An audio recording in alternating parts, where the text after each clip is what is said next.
Welcome to the 16th Pfizer Colloquium of the Department of Statistics at the University of Connecticut. Pfizer Central Research has provided support for this program since 1978, and this has allowed us to bring to our university the most distinguished scientists in the field of statistics. It has also allowed us to videotape these programs for the archives of the American Statistical Association. Both the University of Connecticut and the American Statistical Association are grateful to Pfizer for this continuing support. Now, to introduce our distinguished speaker for today's colloquium, I'll call upon Dr. Barbara Baylor of the National Opinion Research Center. It's a pleasure to introduce Janet Norwood as the 16th Pfizer Colloquium speaker. I'm sure that while she was growing up, Janet had no idea of what an important role she would play in the federal statistical system. She did her undergraduate work at Rutgers University and then went on to a master's and a PhD in law and diplomacy from Tufts. Perhaps it was that latter training that made Janet able to get along with so many different types of people, economists and statisticians who didn't see eye to eye, politicians who wanted the numbers to reflect their view of the universe, difficult representatives from foreign governments who were looking for flaws in the statistical system, and elderly men in a private club who didn't want to have women members.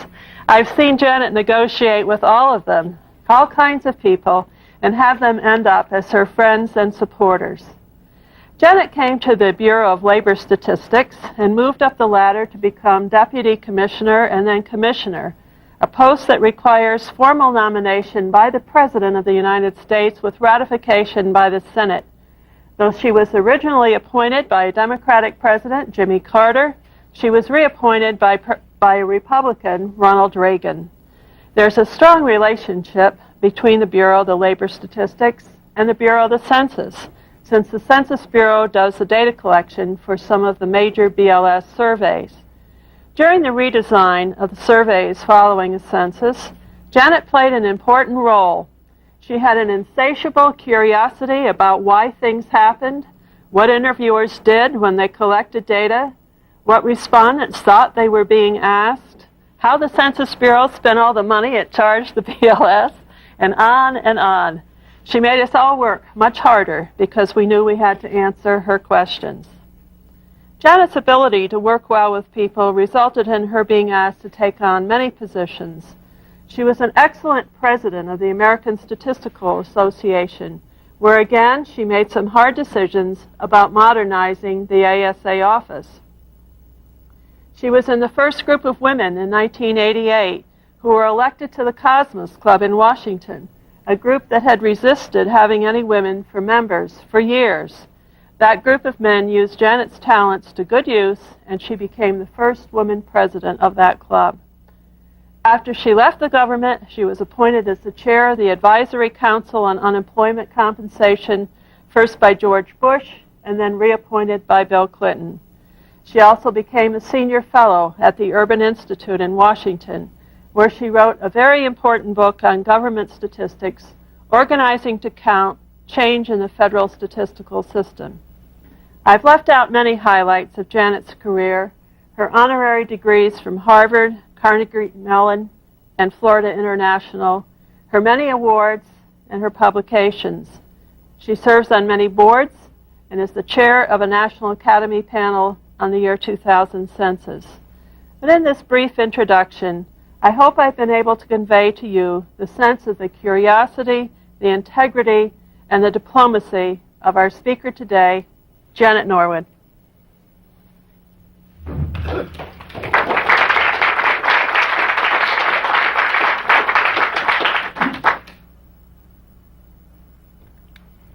Thank you, Barbara. The federal statistical system in the United States regularly compiles data on the issues that concern the American people. It plays a very important role in all of our lives.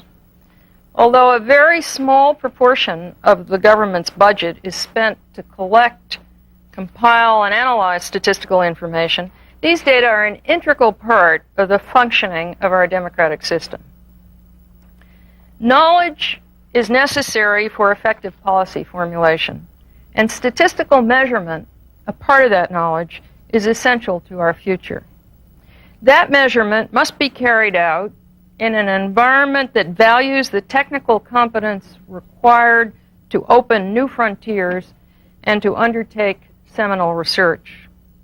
Nowhere is this more important than in the field of public policy, where the issues to be defined and described have become increasingly complex, and the actions based on the knowledge gained from statistical information have increasingly large effects. As a result, the statistical system in a democracy has a very large responsibility. The data it produces must represent what has actually happened and not what people believe should have happened. The data have to be objective because they'll be used to evaluate government effectiveness, and they have to be available to all people on an equal basis. This year, as we begin a new presidential election campaign, we must remember that government statistical information will be used to estimate the number of people living in poverty, to evaluate the success of welfare reform and crime reduction, to monitor our health, the problems of our environment, and to assess our educational progress. Under these circumstances, we should not be surprised to find that from time to time, the President, his cabinet, or the opposition party in the Congress would like to develop ways to control a statistical series' perceived misbehavior. This afternoon, I want to discuss a number of these issues based on my own experience over the last 30 years at the Bureau of Labor Statistics. I'll start with a political controversy over the release of BLS data on unemployment in the early 1970s. I'll then move on to the more recent issues of criticisms of the Consumer Price Index and finish with a short discussion of some of the strong political pressures on the 2000 census. For some years before 1971, the professional heads of the offices of prices and unemployment at the Bureau of Labor Statistics held briefings to explain the data to the press. These press conferences were discontinued early in 1971 in the midst of a political controversy over the Bureau's interpretation of an unemployment rate change. The problem began when conflicting interpretations of the jobless rate for January of 1971 were given to the press at the same time. One by Secretary of Labor Jim Hodgson, and the other by BLS Assistant Commissioner Harold Goldstein. The January unemployment rate at 6% was 0.2 below the level of December. The Secretary said that the jobless rate was very significant. At just about the same time, in the BLS press briefing, Goldstein referred to the change as marginally significant. Goldstein's characterization of the change was cautious because the jobless rate had been rising for many months before January and because a change of 0.2 of a percentage point was barely statistically significant. He didn't want to declare a new trend based on only a single month of data. Secretary Hodgson, on the other hand, was anxious to project the political value to the administration of a drop in unemployment. A conflict of views occurred again in March when Secretary Hodgson spoke of a further drop in the rate as heartening, whereas BLS pointed to mixed signals because both the number of people employed and the hours they worked also declined. Newspaper reporters focused on the differences in interpretation, and some charged the administration with attempting to politicize the jobless data. In mid-March, the Secretary of Labor announced the termination of the BLS press releases. He wanted, he said, to avoid the awkwardness of subjecting the professional staff of the Bureau of Labor Statistics to questions with policy implications. The media insisted that the briefings were very important. because reporters needed an objective view of data developments. Congress and the professional community began separate reviews. Senator Proxmire, then chairman of the Joint Economic Committee, asked the BLS commissioner to appear before the committee to explain the data and announced a regular process of monthly hearings. A few months later, in July of 1971, the BLS press release for June reported a significant drop in the jobless rate and warned that the decline might be overstated because of technical problems with seasonal adjustment. The White House was reported to have made its unhappiness clear. The press again charged the administration with attempts to muzzle the people at BLS. Then the administration took stronger action. BLS Commissioner Jeffrey Moore announced a change in several senior positions at the Bureau. 2 members of the senior staff, including Harold Goldstein, were transferred out of jobs dealing with sensitive data, and a new deputy commissioner for analysis was brought in from outside.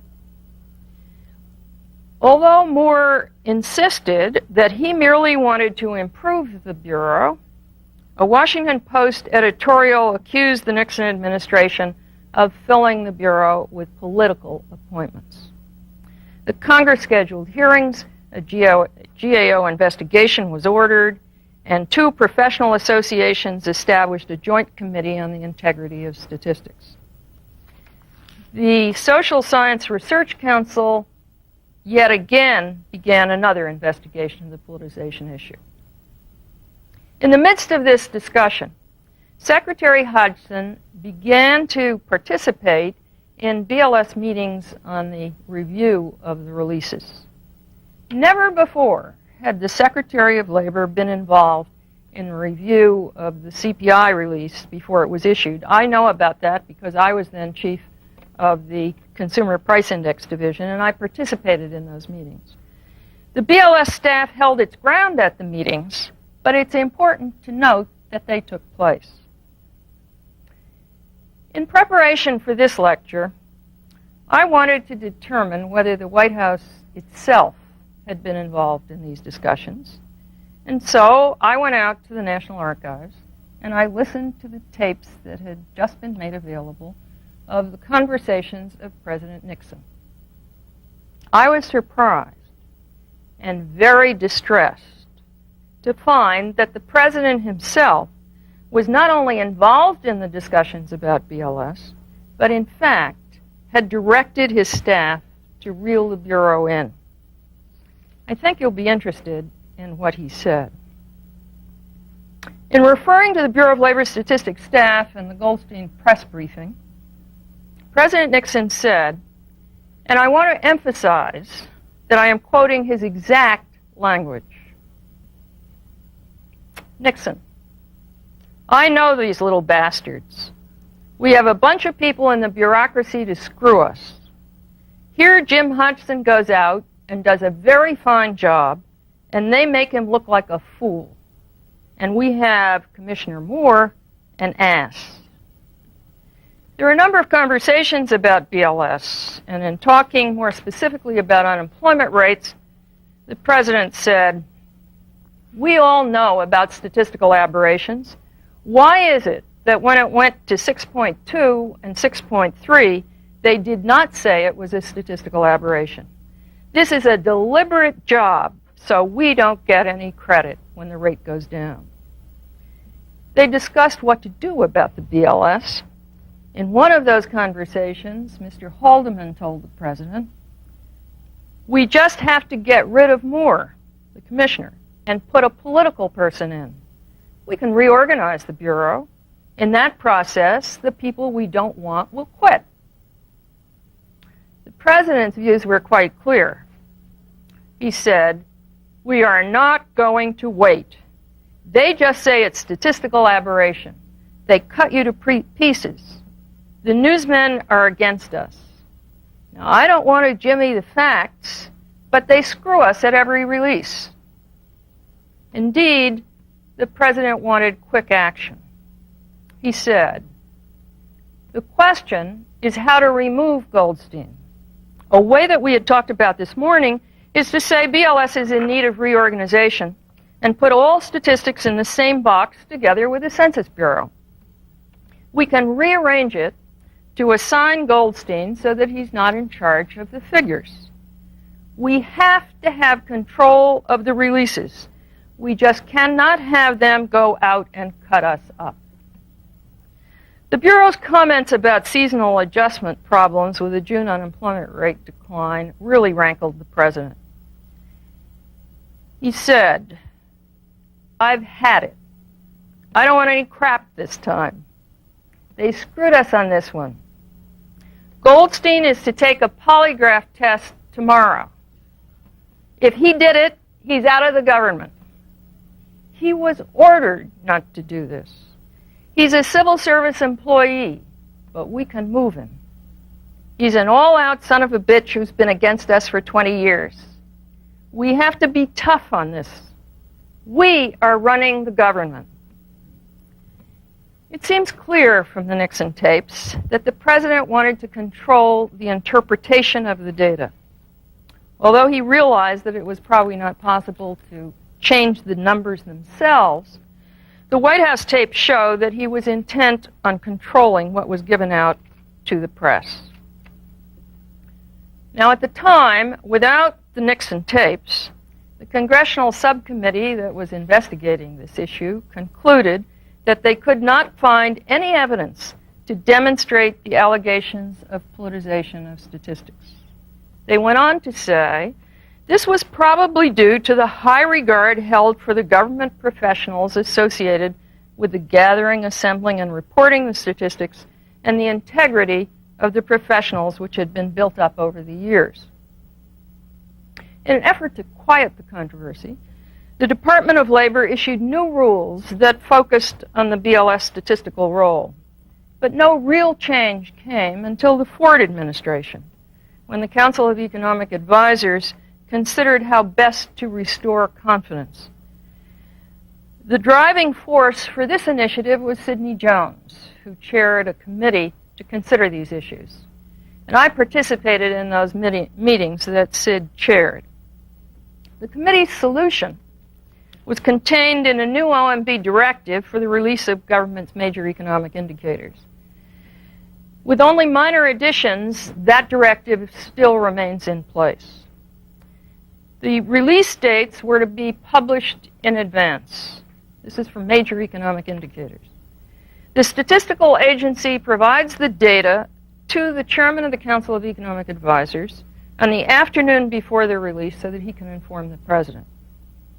No one else, not even the secretary of the department in which the data are compiled, receives the data from the statistical agency until the next morning when they're given to the press and the public.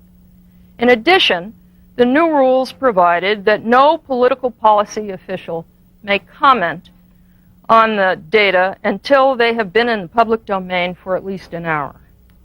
This system for the major economic indicators has worked pretty well. Rarely haven't broken down, even during changes of administration. I know that it worked at the BLS because as commissioner under 3 presidents, I had to brief 6 new labor secretaries about the order and explain when they could receive the data and when they could comment on them. The hearings before the Joint Economic Committee replaced the BLS press conferences and have over the years provided an opportunity for the public and the press to hear the BLS objective view of the data, as well as the political interpretations by both sides of the political parties in the Congress.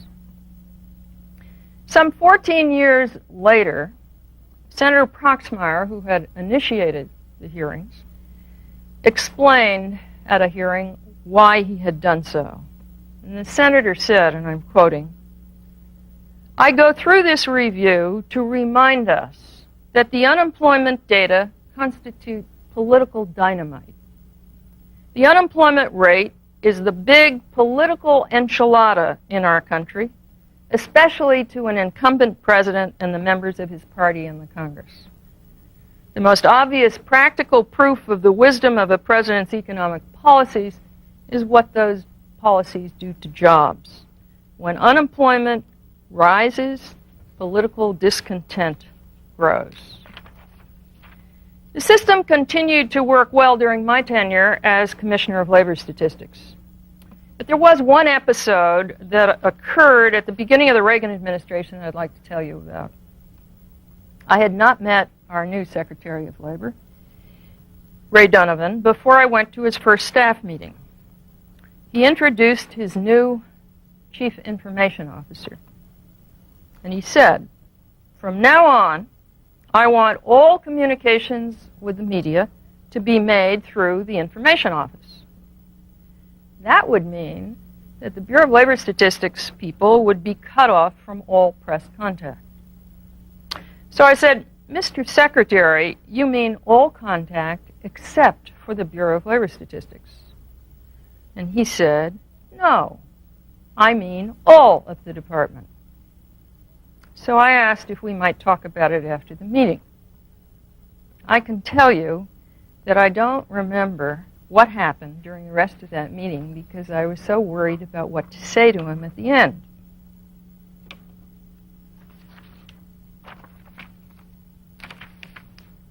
After the meeting, I said to him, "You know, the media is used to talking to the BLS staff." And I knew from press reports that Secretary Donovan had deep admiration for the president. So I said, "Mr. Secretary, if we cut off contact, people will blame the president. He'll be accused of politicizing the interpretation of the data, and he'll be innocent. That would be unfair to him." Secretary Donovan thought about that, and after a moment he said, "Well, I guess you're right, but I still don't like it. Let's just say that I trust you. You can have contact with the press, but no one else at BLS can." And I replied, "Mr. Secretary, that just wouldn't work. But I'll tell you what I will do. I will take full responsibility for anything that BLS people say." And he said, "Okay." Well, you know, I had responsibility for what everybody at BLS said anyhow. And I knew that the staff could be trusted to deal with the media in a very professional way. I've often thought about that meeting and the stand that I took. Interaction of professional staff with the media has been important in much of the discussion on statistics that has taken place in this country. Scientific design and estimation issues increasingly have become interwoven with public policy and the purposes for which data are used. I believe it is important for the media to understand and write about the statistical aspects of the data. That's what's been happening in the discussion of consumer price indexes and, in many ways, the 2000 census as well. Both have been under considerable attack in recent years. The first, the controversy over the consumer price index, involves issues of concept, whereas the second, the controversy over the census, involves issues of methodology. But the politics of the numbers is the major issue driving the discussion in both cases. In the last few years, the consumer price index, the nation's best-known inflation indicator, has been the focus of political controversy, indeed even of political interference. The country had, for many years, run a sizable deficit, and some politicians saw the CPI as an important engine of the nation's rising debt. As government outlays for many entitlement programs went up, administration and congressional officials became more concerned about the cost of indexation. But let's move on now to discuss the recent controversy over the CPI, which erupted about 5 years ago. The discussion started when Federal Reserve Chairman Alan Greenspan told the Congress that the CPI overstated the cost of living and suggested that a 1 percentage point be subtracted from the CPI before its use in indexation. Speaker of the House Newt Gingrich took a different view. He was quoted as saying, "We have a handful of bureaucrats who all professional economists agree have an error in their calculations. If they can't get it right in the next 30 days, we zero them out. Transfer the job to the Federal Reserve or the Treasury and tell them to get it right." Several Democratic senators took issue with Gingrich, but the issue was not quite so simple as he indicated. Certainly, many economists believe that the CPI does overstate the actual cost of living, but they don't agree at all on the amount of the upward bias in the index. It's important for this discussion to understand exactly what the CPI is and what it is not. The CPI measures the change in the prices of a market basket of goods and services people buy for consumption. The index has a complex design of interlocking probability samples based on a number of surveys. There's a sample of goods and services, the market basket, and weights for each of the items. Prices are collected in a sample of stores and other retail outlets in a sample of cities. And then the specific variety of the item is selected through probability sampling in the stores. The recent public discussion of the CPI reflects some differences between an index based on the price of a fixed market basket in 2 different time periods and a cost of living index that measures the cost of a market basket that might change from one period to the other, but which, as a whole, provides a consumer with the same satisfaction as the basket of the previous time period. Disagreements about precisely what is meant generally involve 5 issues. First, substitution bias, when consumers change prices in response to relative price changes. Second, problems in adjusting the items for quality change. Third, outlet bias. Fourth, methods for introducing new products into the index. And fifth, the frequency with which the underlying expenditure weight should be changed. There are also a series of difficult methodological issues, such as the use of geometric versus arithmetic means for combining prices, alternative approaches to sample design, difficult to measure products or services, superlative versus Laspaire's formulae, and the treatment of government goods. Senate Finance Committee held several hearings. And I testified at one of them. Michael Boskin testified at the same hearing. He was appointed to chair a committee to advise the Finance Committee about how much economists felt the CPI was overstating. I pointed out that the issue, I thought, was not how to adjust the CPI, but rather whether the country can afford the amount of indexation provided by the law. Congress should not attempt to solve a political problem by legislating the level of a statistical index, I said. I can think of nothing more damaging to the nation's statistical system. In fact, some congressmen and senators seemed ready to legislate the CPI. In fact, there was a bill introduced, a motion introduced in the appropriation for the BLS to provide that they would only get it if they lowered the index. Well, the Boskin report was issued. I'm sure you've read a great deal about it in the papers. The important point is that they said that the CPI was overstated by 1.1 percentage points, and that such overstatement would contribute about $148 billion to the deficit in 2006 and $691 billion to the national debt by then. This is not the place for detailed discussion of the advisory committee's recommendations and the BLS response. Basically, the commission recommended changes to those 5 issues that I talked about, and the report to the Boskin statements, Boskin report, was vocal. The reaction to it was vocal.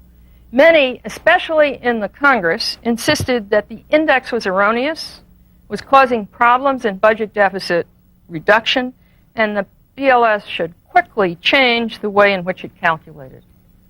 Others, who felt that the report had oversimplified the difficulties of producing a cost of living index, urged the BLS to continue research on the issue before making large changes.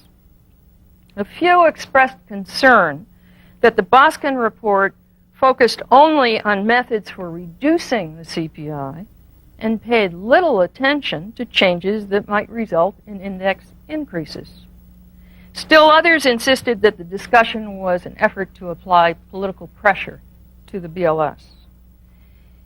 In response, Senator Moynihan, who'd been instrumental in appointing the Boskin Group, spoke to the Senate about policies based on inaccurate statistics and insisted that criticizing the index was not politicization.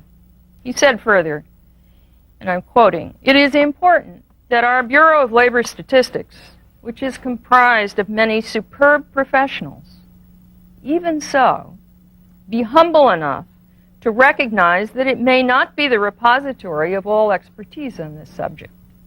There are other views, and they need to be considered carefully by the BLS.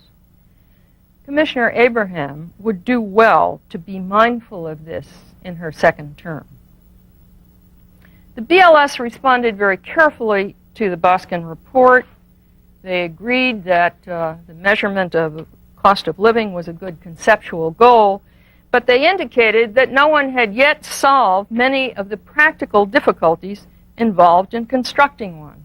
And the Bureau had made and continued to make a series of changes that moved toward many of the recommendations of the Boskin Commission. The important point, I think, is that the BLS emphasized that as a government statistical agency, it must use methods that are objective, reproducible, and verifiable. The Bureau could not focus only on judgment, but needed hard evidence to ensure the validity of the steps it took to improve the index. Now, it seems clear that while most economists, but by no means all, believe that the CPI is an upward bound on the cost of living, there's no agreement on the exact steps that need to be taken to create a true cost of living index. The problem, of course, is that taking steps that would actually improve the CPI, as opposed to simply changing it by some arbitrary estimate, is a complex, expensive, and time-consuming process. To lighten the discussion of these somewhat difficult issues, I'd like to quote from a tongue-in-cheek column written by two Amherst professors. It was entitled, "Don't Let Mere Numbers Stand in the Way of Our Pressing Social Problems." They said, the country had just won $1 trillion from the Boskin report and congratulated the Commission, and I'm quoting here and there from them, for the Commission for the startlingly simple idea of re-examining constants, long held as sacrosanct. Speaking of the need for flexibility in a world of physical constants, they suggested shortening the number of minutes in an hour by 1.1%, thereby saving us an extra 15 minutes a day, and reducing the inflated value of the gravitational constant. At the time it was set, men wore breeches and had time to sit around and watch apples fall. By readjusting the rate at which objects fall by a modest 1.1%, the nation could save billions of dollars each year. Americans, they suggest, must finally overcome their vestigial wariness of numbers. We have nothing to lose but our numerical chains. Now, it's clear from the case of the CPI, and we shall see as we move on to discuss the decennial census, that the data the government produces has increasingly been enmeshed in the politics of the numbers. People tend to believe the numbers if the numbers support their view of reality, or what they'd like reality to be, and to question the accuracy of those numbers which do not support the policies they seek. Even more than the CPI, the decennial census has been embroiled in political controversy. Regular measurement of the population became a clear necessity for this country as changes occurred in the size of its population, its distribution within the country, and new states were admitted into the Union. Shifts in political power among the states caused controversy, but the fights among partisan interests involved disagreements on the use of the results of the count. The system worked well then, but more recently the emphasis has changed.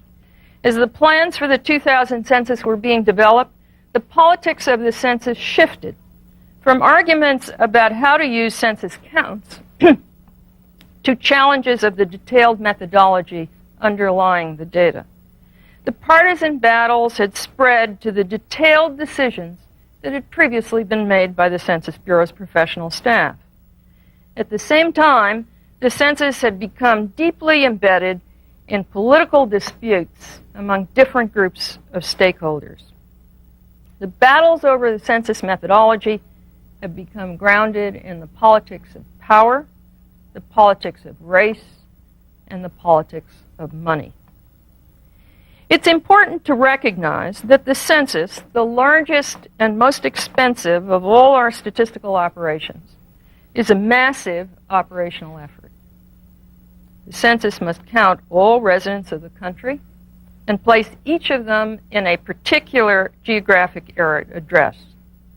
Even with the most vigorous efforts possible, some people are erroneously enumerated and some are completely missed. The problem is that the undercount is disproportionately distributed, being most prevalent among racial and ethnic minorities and immigrants. And here's where the politics take over. Each of our political parties has a different concern. Many believe that the Republicans, worried that the undercounted, who tend to be low-income blacks and Hispanics, are more likely to vote Democratic, and they tend to oppose adjustment for the undercount. Democrats, on the other hand, deciding that the uncounted group might, if better represented, vote for them, favor adjustment. In addition, the increased use of the census counts brought more political focus to the census. For years, legal battles over the last two censuses continued in the courts. Politicians focused on the effects of the numbers on particular groups and programs, whereas the professional statisticians focused their attention on the proposed methods for adjustment. The Census Bureau announced a new plan for 2000. The questionnaire would be more user-friendly. Scientific sampling would be used for non-response follow-up, and a large independent post-enumeration survey would be conducted during the final stages of the census to estimate the number and the characteristics of those who did not respond to the census and to provide data required for adjustment of the final counts. A form of systematic double counting, dual system estimation, was to be used as the method for combining information from the survey to measure the undercount and adjust for it. And the Bureau planned only one set of numbers, hence a one-number census. Republican congressmen argued that the new plan would make the census results dependent on staff judgment and that statistical adjustment would not be accurate at the local level. They insisted that the Bureau continue to plan for a traditional census. There were 3 panels requested by the Census Bureau at the National Academy of Sciences. All of them reported and recommended basically a re-engineered census, sampling for non-response follow-up, an independent post-enumeration survey, measurement of the undercount, and statistical estimation of its size. Several members of the Republican majority in the House and said that the Congress should refuse to appropriate the funds requested by the Bureau. The American Statistical Association, concerned about attacks on statistical sampling, appointed a Blue Ribbon Commission, in which I served. The commission pointed out that the use of sampling is consistent with sound statistical practices. But the politics of the census continued to ferment as the administration argued for the census plan and the Republican majority in the Congress argued against it.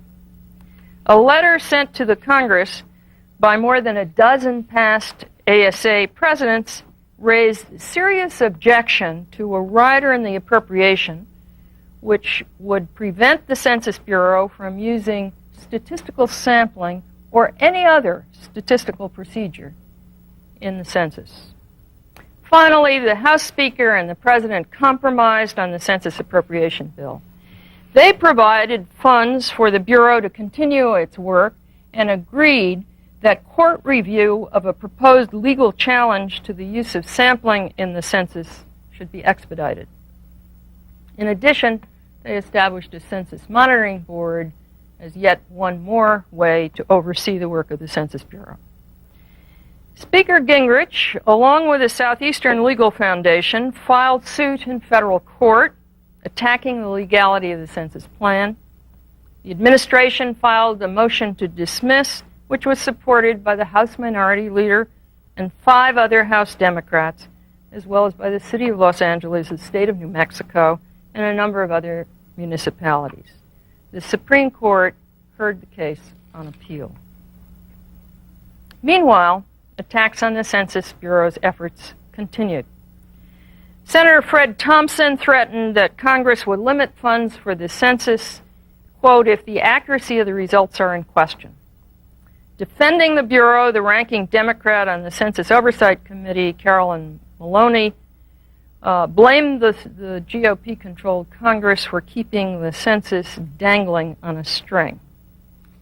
In the midst of the controversy, the Supreme Court ruled that legislation establishing the procedures for conducting the census prohibits the use of sampling for the apportionment of House seats.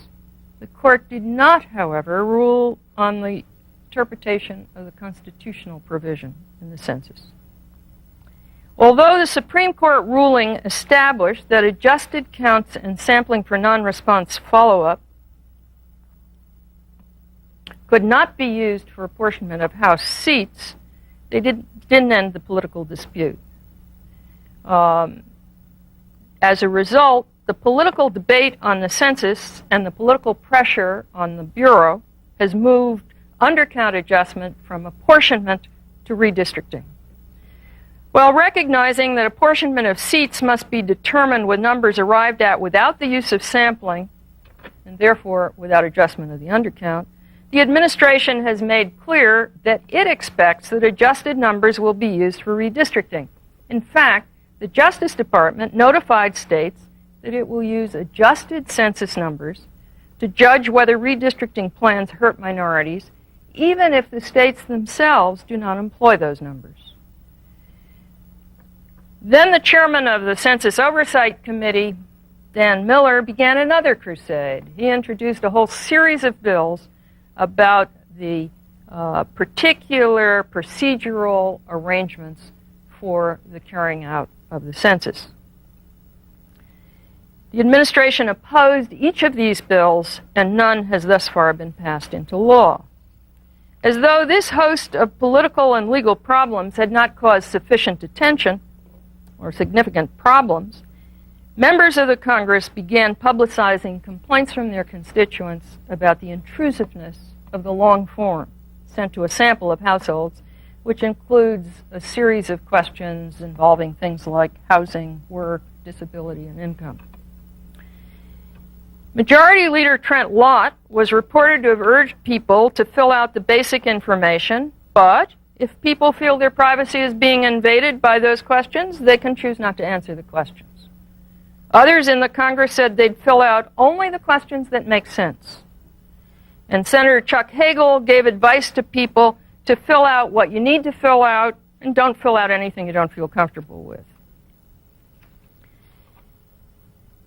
Response to the long form became even more a political issue when the GOP presidential candidate, George W. Bush, said, "I can understand why people don't want to give over that information to the government. I'm not sure I would do it either." A bill was even introduced to rescind the law permitting the Census Bureau to fine those who did not fill out the long form.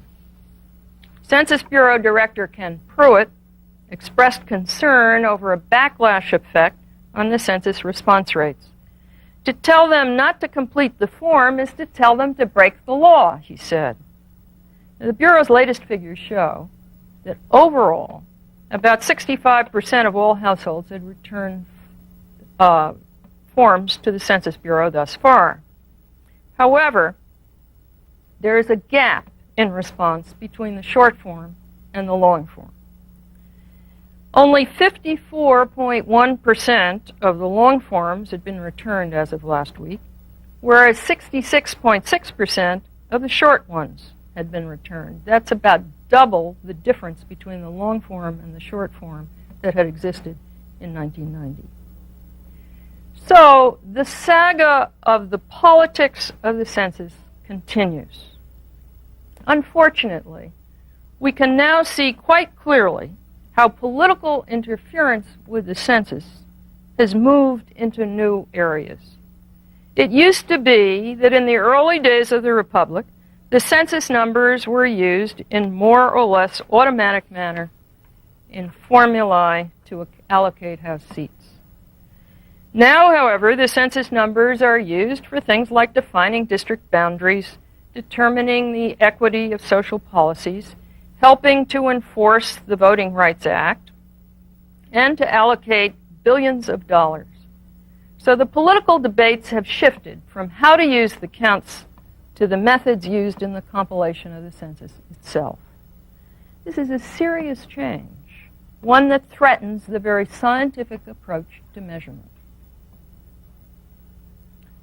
Our country is a country of change in the demographic makeup of our people, in our opinions, values, and in our attitudes toward our civic responsibilities.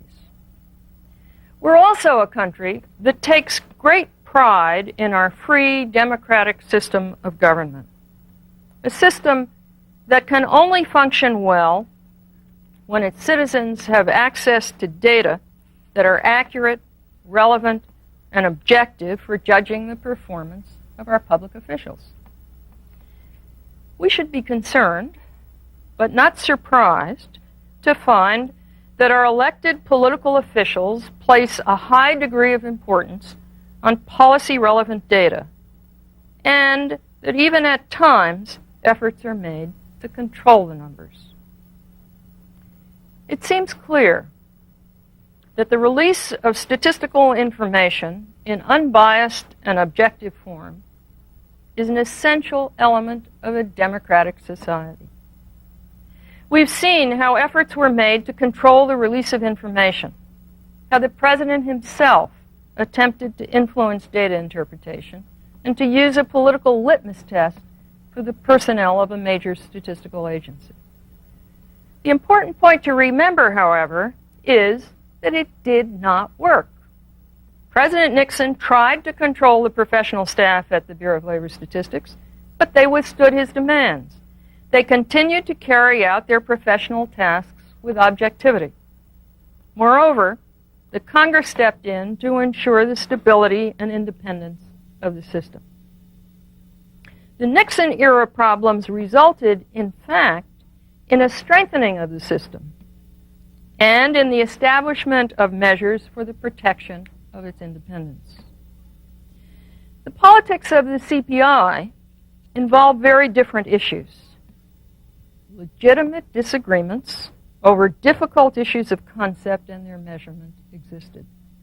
And the many purposes that the CPI serves made it difficult to make methodological change.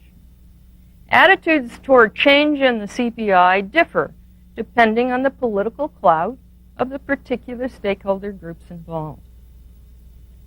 The controversy, however, also demonstrated the dangers we face as our statistical indicators become more and more embodied in public policy. At least for some political officials, the dollars to be saved by the federal government if the CPI were to rise more slowly went a long way toward shaping their positions on the issue.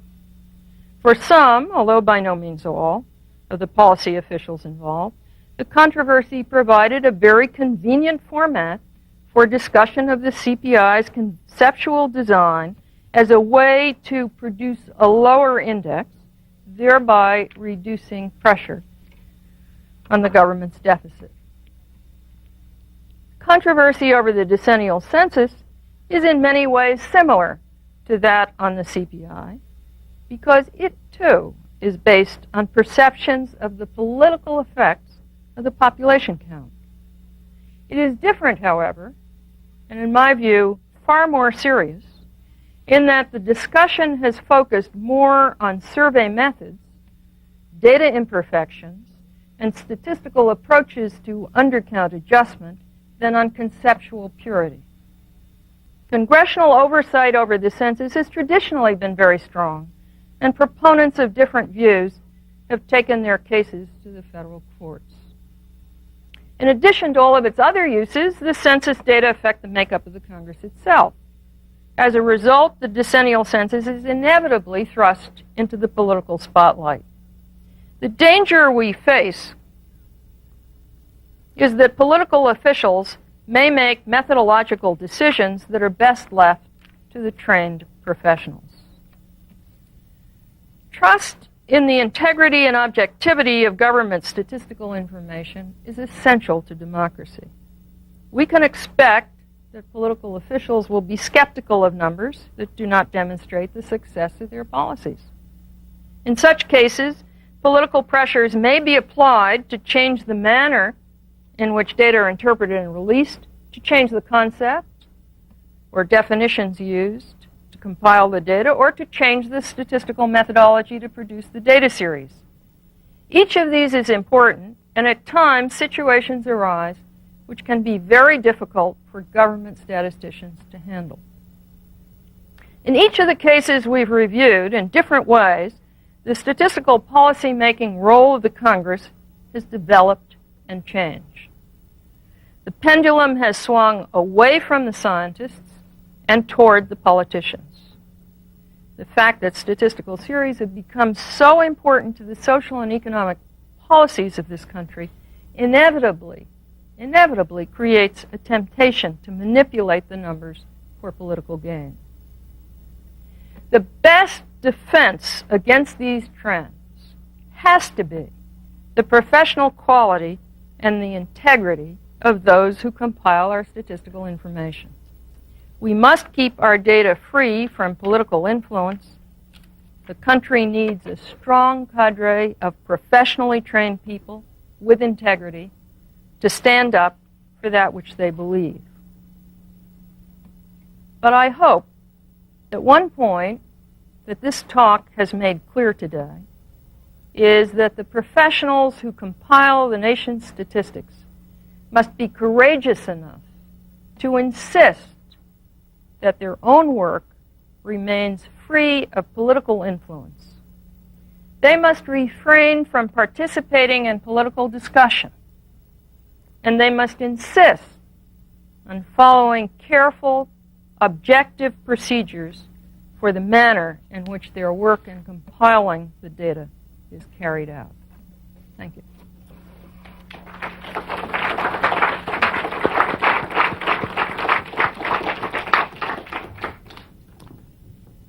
Thank you, Janet, for your insightful presentation. This brings to a conclusion our 16th Pfizer Colloquium.